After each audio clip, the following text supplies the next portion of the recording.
As you may or may not know, this is my 1,000 gallon indoor monster fish pond. Now, I have my red-tailed catfish, my Florida gar, a map turtle, and a common pleco in here.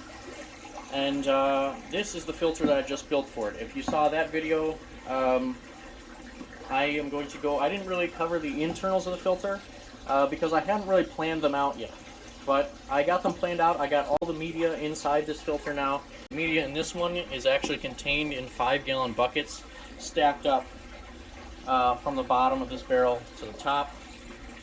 And it is full of media and water is being forced through it.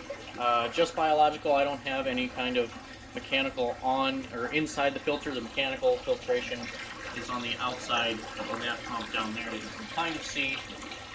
Alright, so this is the internals. These are the internals of this filter. Let me turn this on. As you see, this pipe is 1¼ inch, fits onto that 1-inch pipe right there. And it fits pretty flush on there actually. This pipe goes all the way through to the very bottom bucket. Now, how I did that, I took this pipe, I drilled a hole in the bottom of this first bucket. Now there are only 2 buckets in here, each 5 gallons each. But I drilled a hole in the top of this, in the top bucket, put a bulkhead through there with another 1¼ inch pipe coming out the other side. And it fits around another 1 inch in the second barrel with holes drilled in it, just like this one has. Actually, the holes in the top bucket are not drilled in the main pipe. They're actually drilled in this secondary pipe. You can see this end cap here. I have a T that splits off from the main input and goes to the center of this bucket, and there are holes drilled all the way around that, so you get a nice even flow throughout.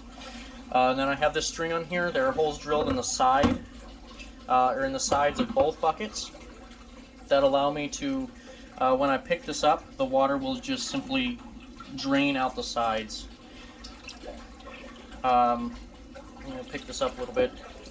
Now, it's still extremely heavy. There are 25 pounds of media in this top bucket, at least, if not 30. But you can kind of see there are holes drilled in the sides, and the water drains out through there. This makes it really easy to clean, actually. Even though it is heavy, this bucket fits right through the top of the barrel, and I can literally just pick it up and rinse it out outside or wherever I am using the water from the pond, or draining the water from the pond. Let me see if we can spot the second barrel.